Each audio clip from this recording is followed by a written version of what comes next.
Hui! What's up, GoFam? So, meron ako nakita sa social media.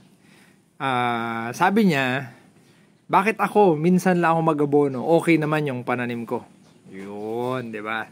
So, ang tanong, gaano ba ang tinatagal ng mga synthetic fertilizer sa lupa? Kapag once na nilagay mo sa lupa, gaano yun katagal bago mawala?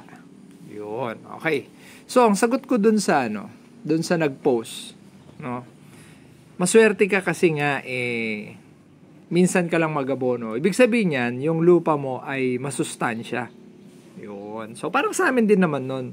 Mga 30 years ago siguro, mga abono lang dito, mga 2 lang, 3, ganon. Tapos hanggang sa kalaunan, naging 4 na, 6, yung iba, 10. So, may mga narinig pa ako ngayon, hanggang 12, hanggang 15. So, doon yung makikita talaga na, na hindi sustainable yung synthetic fertilizer. But anyway, yun yung nakasanayan. Kaya, nangyayari. Okay. So now, gaano katagal na nag-i-stay yung synthetic fertilizer sa lupa bago mawala? Okay, so na-discuss na natin to, GoFam. Alam nyo na yan sa mga previous na vlog natin. Okay.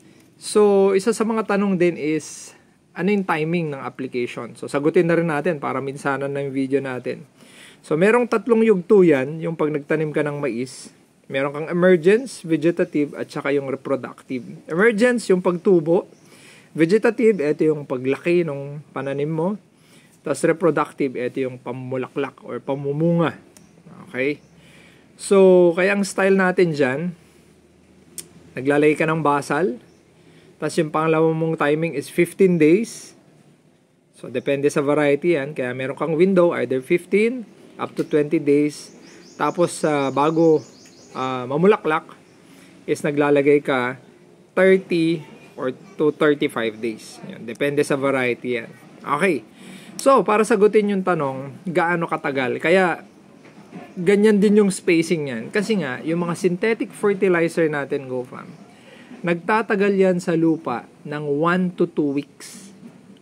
Tamang-tama dun sa spacing ng application natin. So, pag once na nilagay mo yan sa lupa at natunaw yan, 1 to 2 weeks, ubos na yung or wala na yung synthetic fertilizer. Okay, kaya mapapansin nyo din sa mga palayan, diba? Pag may mga matubig, yun naman, nawawala yun after 1 week. Kaya yung mga very meticulous sa kanilang pag-aabono, nilalagyan nila ng abono yung palayan nila every week, every 7 days. Kasi alam nila na after 7 days, wala na yung abono sa lupa. Okay? So yun ang kasagutan nun, GoFam. 1 to 2 weeks ang tinatagal ng abono sa lupa. Unlike pag organic, nagtatagal yan ng mga months, minsan years. Kaya iba pa rin pag organic.